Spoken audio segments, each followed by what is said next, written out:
What's up guys, welcome to Cars of Malaysia. Today we're going to have a look at the Volvo EX30. This unit right here is the Volvo EX30 Ultra Twin Performance, which costs 229,000 ringgit. It is Volvo's smallest car ever, and its direct rivals would be something like the Smart #1, Smart #3, Zeekr X, and perhaps even the Mini Cooper Electric, which has 2 doors less. Now if we look at this particular variant, something more direct to it would be the Smart #1 Brabus, the Smart #3 Brabus, and maybe even the MG4X Power, which is in a different class and also at a different price bracket. And if we look at this particular variant only in comparison to its rivals, it is the more affordable option, as the Smart #1 Brabus costs 249,000 ringgit, while the Smart #3 Brabus costs 255,000 ringgit. Again, there's also the MG4X Power, which is in a different class. It is also much more affordable at 159,000 ringgit. So what does the Volvo EX30 have to offer? Well, let's have a closer look at it. The EX30 is a small SUV, and you get a better sense of its size when you park it next to the average A segment or B segment car in Malaysia. Now this, I believe, is part of a growing segment similar to something like the Lexus LBX, where you pack a lot of luxury features into a very small car. And I think something like this makes a lot of sense if you can afford one and you're looking for a second car for the family. It does provide a lot of luxury features in a small package that also makes it great as a city runabout. Some of the luxury features of the Volvo EX30 would be the luxury-ish ride and handling thanks to the multi-link rear suspension setup, and also the big-ish wheels and tires, which are 19 inches in size. There's also an overall luxury feeling on the outside, as the doors also close with a nice sound. What may be lacking on the Volvo EX30 may be its headlights, which are standard LED headlights with active high beam. Now if you recall, on the Volvo C40, which was recently facelifted in Malaysia, it came with the Volvo Pixel headlight technology. This is not the same set of headlights. Another lacking thing here may be the tires, which are only a set of Goodyear efficient grip tires. If you recall, on the Volvo C40, it came with a set of Pirelli P0 electric tires. The key fob of the EX30 is a bit strange, as it comes with no buttons at all. I believe this is only a proximity key, and the keyless entry only works for the driver door. But not to worry, as the EX30 also comes with nearby auto unlock and walkaway auto lock. Also equipped on the EX30 is an NFC card, which you could use to unlock and lock the car by tapping it on the B pillar like that. I personally just prefer to use the walkaway auto lock and nearby auto unlock function. Overall, I think that the EX30 is a radical evolution in terms of its looks on the outside, which is also in line with the new naming convention of the car. So this is the EX30, the C40 and the XC40 should also now be known as the EC40 and the EX40. It's a radical evolution for sure, but I think that it still manages to give the Volvo brand a distinguished look of its own. Among the newer cars of today, I'd say it is rare to find something with novelty and innovation, at least in terms of cabin design. Most of the newer cars simply slap on a screen in the middle of the dashboard, slap on a screen behind the steering wheel, slap on some ambient lighting, a few color options here and there, and perhaps just call it a day. Even some cars have instrument clusters with no bezel at all for the screen.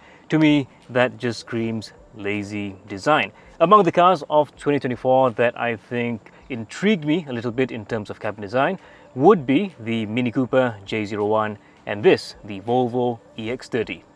I think that the cabin may be misunderstood as being a bit on the cheaper side of things, but honestly, after driving it for a while, I think it does feel decently premium and also quite spacious. It's also pretty clever in terms of cubby space. So we do get this really small center console, which is actually super practical. So it does have this cup holder with a push to eject motion, and also a slider here to fit your cups well. This can also be adjusted for 1 cup or even 2 cups, just like that.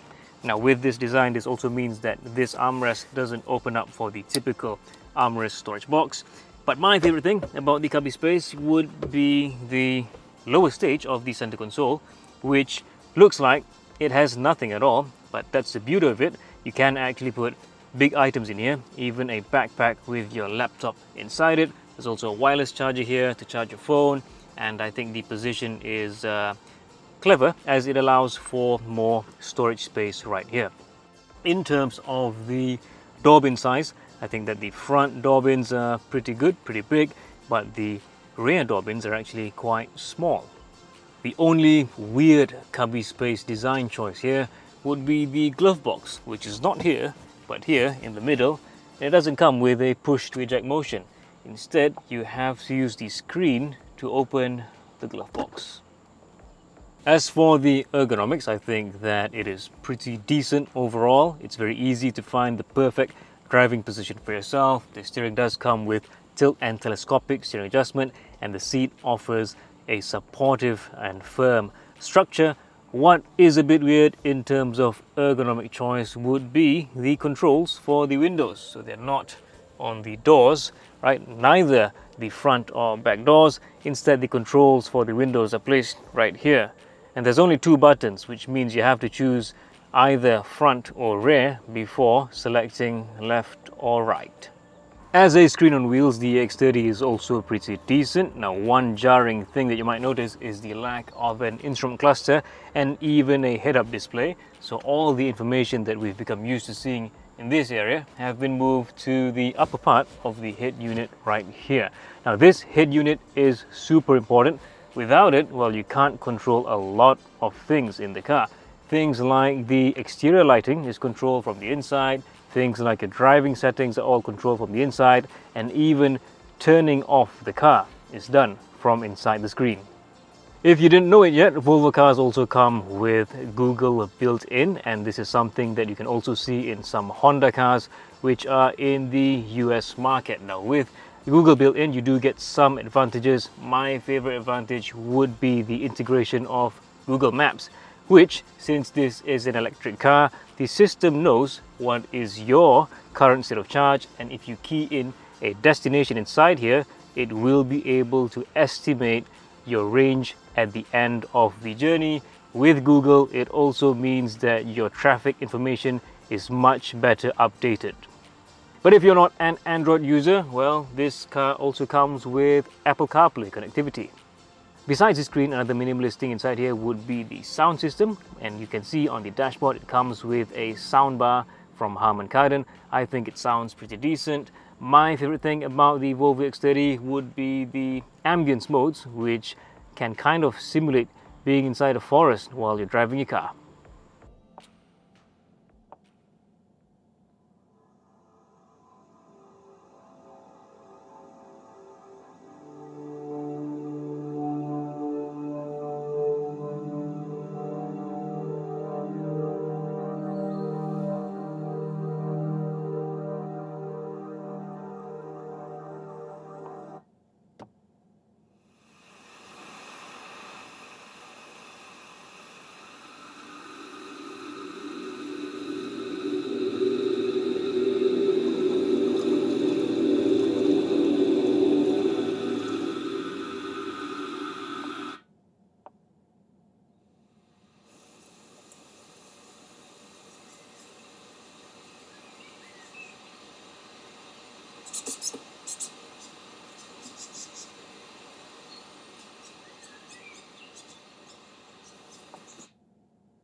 At the back here, some things are lacking, one of it being the fact that it doesn't have rear aircon vents for the rear passengers. There are also no pockets behind the front seats. There is no armrest in the backrest, and the space is a bit tight. So I'm only 165 centimeters tall, and even for me, I'm kind of just fitting in just nice. If you're a bit taller, I assume it would feel a bit tighter. What's good at the back here is the fact that the seats are comfortable. There's only one level of recline here, but it is a good level of recline. Another thing I like would be the fact that the ISOFIX points are easily accessible. As for the glass roof of the Volvo EX30, I'll be honest with you, it does get a bit warm inside, but this is also probably due to the windows on the sides, which are not tinted, as this is a press car. However, I still feel that a sunshade would make the experience a lot better in the cabin of the EX30. The boot of the EX30 is a small one. It is only 318 liters, and with the boot floor adjusted to its highest level, you can only put one large suitcase like that, and that's pretty much it. Put the boot down and you have no more space in between the luggage and the tonneau cover. But you do get a second level of adjustment for the boot floor, and this allows for a bit more space. The boot floor is a bit smaller at the second stage, but you can still fit one large suitcase and a few more loose items at the top, just like that. But if it was up to me, I prefer to have the boot floor in its highest level, just because I like some compartmentalization. So with this boot floor here, I'm able to put my toolboxes underneath the boot floor. One for the power bank, one for a bicycle, one for a bit more tools, and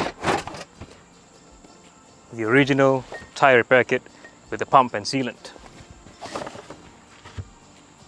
And if this space is not enough for you, well, the EX30 also comes with a frunk, although it does have a questionable flap design.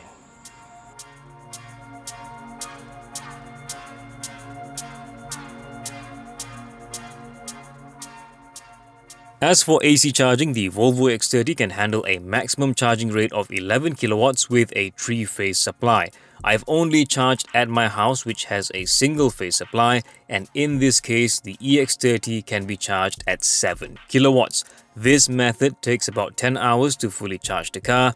If it was 11 kilowatts, it would have probably taken 7 to 8 hours instead to charge the 69 kilowatt-hour battery. As for DC charging, the EX30 can handle a maximum rate of 175 kilowatts. As per my charging experience, it charged at 140 kilowatts at around 25% state of charge. The rate dropped to 125 kilowatts at 30%, 115 kilowatts at 40%, 100 kilowatts at 50%, 85 kilowatts at 60%, 70 kilowatts at 70%, and 49 kilowatts at 80%.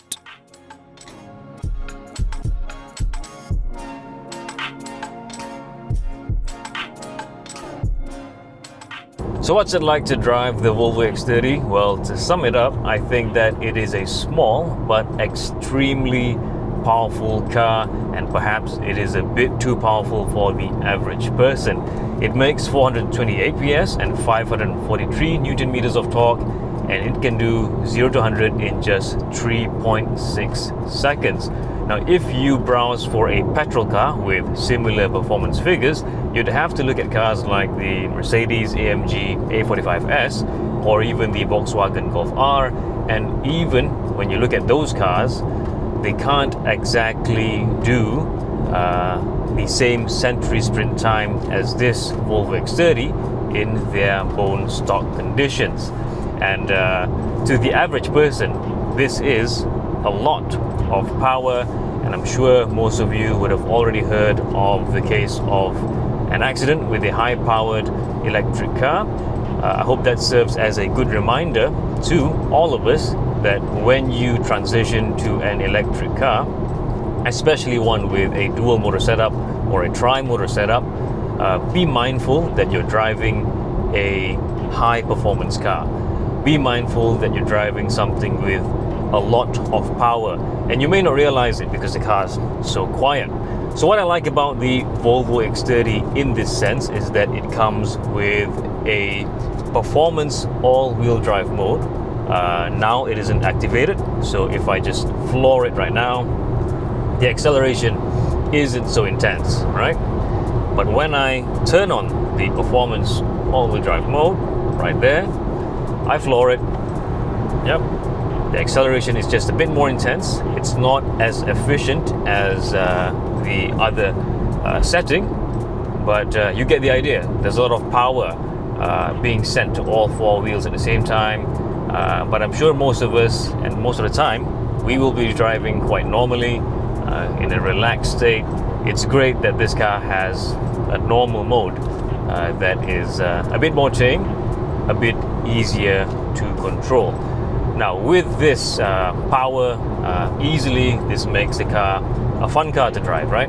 Overtaking is easy, merging onto ramps is easy, and yep, it's just a zippy little car, and most of us may underestimate it due to just how small and cute this car looks.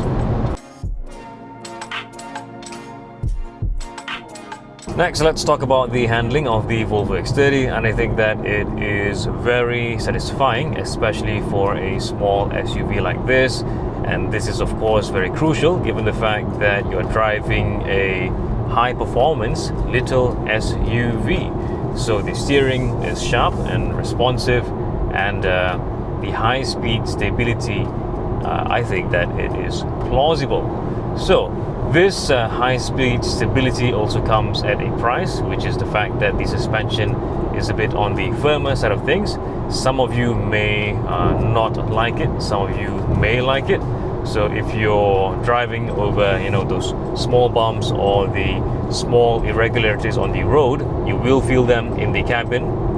But most of the times, for the if you're driving on wavy roads, it will be a very stable ride, and it won't be nauseating for your passengers. So that's a great thing. Relating to comfort would be NVH, and I think that again this manages to provide luxury, larger car levels of NVH in a very small package, right? So I'm currently driving at 110 kilometers an hour. I have a microphone right here on my chest, and this is what the cabin sounds like. This is 120, 130, and I think that most of the cabin noise would be wind noise, so that's a good thing. And mind you, this car comes with Goodyear efficient grip tires, which are the same set of tires that was used on the Proton EMA 7 prototype that I was driving. I think that it's a bit quieter here, and perhaps that is due to better insulation at the wheel wells and probably behind this dashboard too. So that's good stuff. As for the ADAS systems in the Volvo EX30, I think that it is also, again, very satisfying. I think the adaptive cruise control is one of the smoothest ones out there. What's just a bit annoying is the lane keep assist function, but I have yet to find a car with a lane keep assist system that I can tolerate. Okay, lastly, let's talk about the battery and range of the EX30. I've done a bit of a range test with it and also a bit of a charging test with it. So let's switch to the footage of those things. Okay, so I have a bit of an opportunity to do a range test with the EX30. So I had the car fully charged in the morning. It was at 100%, but after driving to One Utama, I am now at 94% state of charge with 368 kilometers to go. The current average energy consumption is at 23.1 kilowatt hours per 100 kilometers. So we shall take this car for a bit of a road trip and see how these numbers change.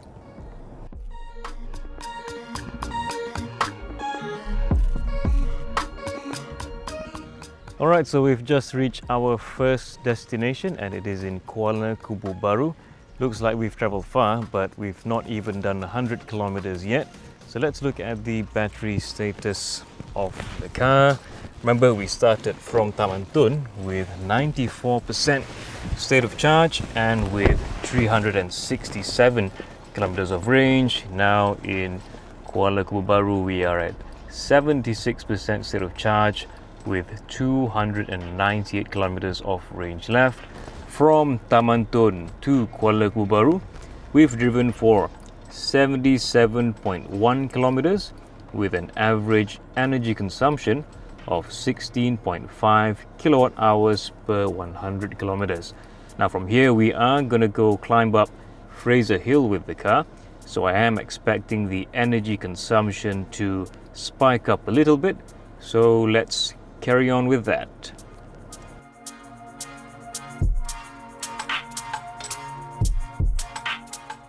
Okay, so we've reached Fraser Hill from Taman Tun and we started with 94% state of charge and with 367 kilometers of range. Now at Fraser Hill, the battery is at 50% and range is at 195 kilometers. And since we have gone uphill, well, the average consumption has gone up to 22.6 kilowatt hours per 100 kilometers.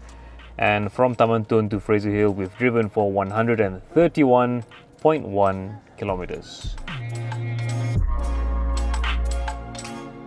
Okay, good morning from Fraser Hill. So I've spent 2 nights here and the car has been mainly just parked here and I've just been walking around. But I have the problem of a punctured tire, which is the left rear tire right here. So I'm fortunate enough that it is a slow puncture and I've used the tire sealant to temporarily fix it up. But that also means that I now have a speed limit of 80 kilometers an hour, which, well, will not give a really accurate representation of my range test because I will be limited. But I will still do it because I'm still curious as to how much range I will regain as I drive downhill.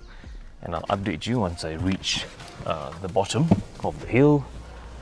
So, as of now, our battery is at 44%. And I have 172 kilometers of range left. I've set the destination to Subang Jaya, SS19, and the Google Maps, or the Google built-in, is telling me that I will arrive with 27% state of charge.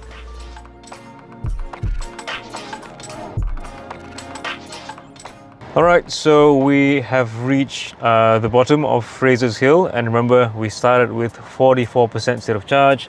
We have managed to regain 1% state of charge and we are now at 45%. We were also at 170 plus kilometers of range at the top. Now we are at 229 kilometers of range, so a bit over 50 kilometers of range regained from that downhill journey. And of course, this 1% isn't much. If you drive down Genting Highlands, I'm pretty sure you can get about 5% or 10% because it is a bit steeper over there. This one is not such a steep decline, although it is a long one. And as for our energy consumption, well, remember when we reached Fraser's Hill, it was at 22 kilowatt hours per 100 kilometers. Now combined with the journey down, the number has gone down to 18.4 kilowatt hours per 100 kilometers. Now let's carry on with our journey to Subang Jaya.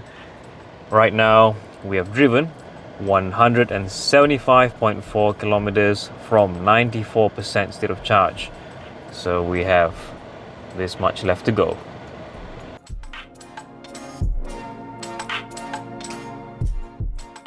Okay, so we've reached Subang Jaya from Fraser Hill and now the battery is at 25% with about 111 kilometers of range left.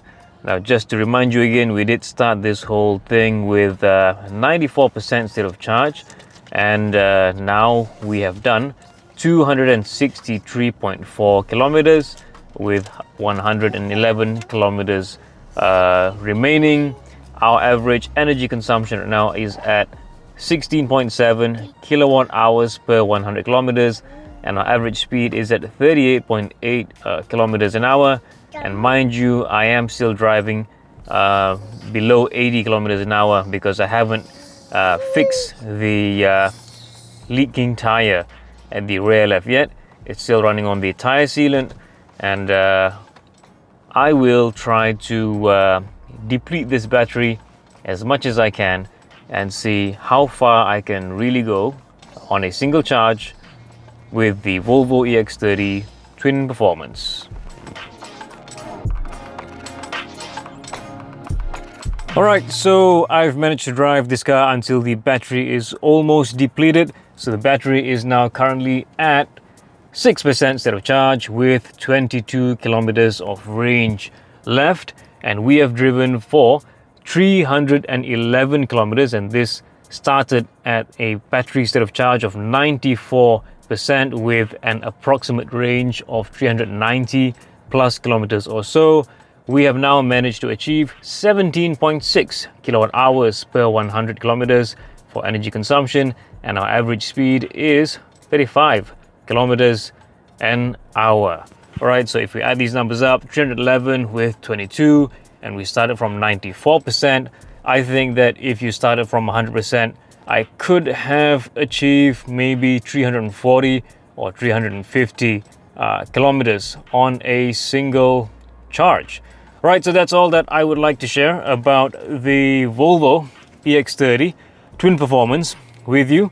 I hope you found this video useful, and if you like this video, well, give it a like. You can share it out too if you want, and subscribe to the YouTube channel if you want to watch more automotive content like this.